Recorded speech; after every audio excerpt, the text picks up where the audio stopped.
Καλησπέρα φίλοι και φίλες. Θέλω να σας δείξω, για όσους είχαν παρακολουθήσει το βίντεο για καθαρισμό ενέργειας του σπιτιού με το νερό και το αλάτι, θέλω να σας δείξω πώς είναι το δικό μου το ποτήρι αυτή τη στιγμή. Το βλέπετε, έχει βγάλει σκουριά. Είναι η πρώτη φορά που μου το κάνει αυτό. Δεν ξέρω αν το βλέπετε καλά. Δεν μου έχει πιάσει από πάνω ακόμα αλάτι. Δεν μου έχει πετρώσει. Δεν μου έχει καν κατέβει η στάθμη του νερού. Αλλά έχει βγάλει αυτή την καφετίλα. Λοιπόν, αυτό δεν είναι καλό, δεν είναι ωραίο, δεν είναι σωστό. Σημαίνει ότι υπάρχει κακή ενέργεια, παρόλο που εγώ κάνω καθαρισμό κάθε μέρα στο σπίτι. Δεν μπορώ να τα κουμπίσω αυτή τη στιγμή. Γενικά αυτά τα ποτήρια είπαμε δεν τα κουμπάμε, οπότε δεν μπορώ να το γυρίσω να το δείτε.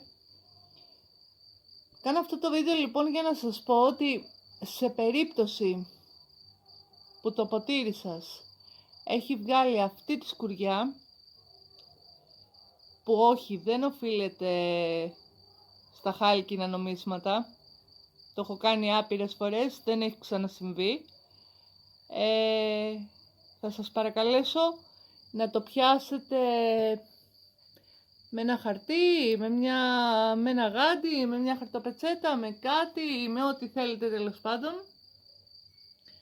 χωρίς να τα κουμπίσετε, και να το πετάξετε. Σε περίπτωση που έχει γίνει έτσι, βλέπετε ότι πάει γύρω γύρω να κάνει τη στήλη άλατος, πάει να πετρώσει το αλάτι,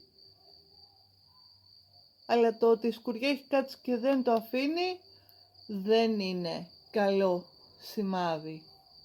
Άρα πρέπει να φύγει και να γίνει καινούριο. Σε αυτή την περίπτωση λοιπόν